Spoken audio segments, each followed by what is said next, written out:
3 నెలల కింద తెలంగాణ పాలిటిక్స్లో అదే హాట్ టాపిక్. గత సర్కార్ హయాంలో జరిగిన ఇంటర్నేషనల్ ఈవెంట్ మీద ఏసీబీ విచారణ, కేటీఆర్కు నోటీసులు, ఆ తర్వాత అరెస్ట్ అంటూ నానా హంగామా నడిచింది. ఇప్పుడు ఆల్ ఆఫ్ సడన్గా మళ్ళీ తెర మీదకి వస్తోంది ఫార్ములా ఈ కార్ రేస్ కేసు. తనకు మళ్ళీ నోటీసులు ఇస్తారని కేటీఆరే అనుమానిస్తున్నారట. ఈ అసెంబ్లీ సెషన్స్ లోపే ఫార్ములా ఈ కార్ రేస్ కేసులో సంచలనాలు ఉంటాయా? ఫార్ములా ఈ కార్ రేస్ కేసు మరోసారి రాజకీయ వేడిని రాజేస్తోంది తెలంగాణ రాజకీయాల్లో. గతంలో కేటీఆర్కు ఏసీబీ నోటీసులు ఇచ్చి విచారించింది. ఆ తర్వాత కోర్టు విచారణలతో ఇన్నాళ్ళు పెద్దగా ఎక్కడా ప్రస్తావనకు రావడం లేదు. బీఆర్ఎస్ వర్కింగ్ ప్రెసిడెంట్ కేటీఆర్ చేసిన తాజా కామెంట్స్తో ఈ కేసుపై మరోసారి ఆసక్తికర చర్చ జరుగుతోంది.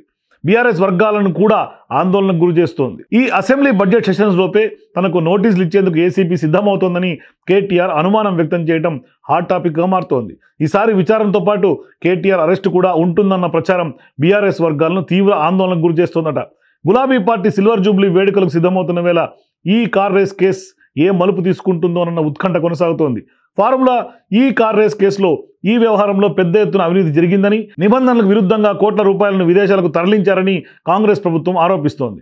దీంతో గత బీఆర్ఎస్ హయాంలో మున్సిపల్ శాఖ మంత్రిగా పనిచేసిన అప్పటి బీఆర్ఎస్ పార్టీ మాజీ మంత్రి కేటీఆర్తో పాటుగా పలువురు అధికారులపై ఏసీబీ కేసు నమోదు చేసింది. దీంతో కేటీఆర్ పేరును ఎఫ్ఐఆర్లో నమోదు కావడంతో ఆయన హైకోర్టును ఆశ్రయించారు. తనపై ఏసీబీ నమోదు చేసిన ఎఫ్ఐఆర్ను కొట్టేయాలని కేటీఆర్ పిటిషన్ కూడా వేసుకున్నారు. విచారణకు హాజరు కావాల్సిందేనని హైకోర్టు తేల్చి చెప్పింది. దీంతో ఏసీబీ విచారణకు హాజరయ్యారు కేటీఆర్.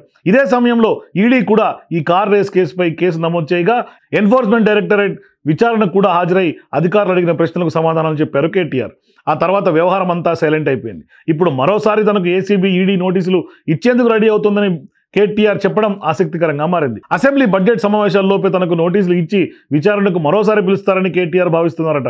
కాంగ్రెస్ ప్రభుత్వం అసెంబ్లీలో ప్రవేశపెట్టే బడ్జెట్లో ఏమీ ఉండదని, అందుకే ప్రజల దృష్టిని డైవర్ట్ చేసేందుకు మరోసారి ఈ కార్ రేస్ కేసు వ్యవహారం తెర మీదకి తెచ్చే ప్రయత్నం జరుగుతోందని కేటీఆర్ అనుమానిస్తున్నారట.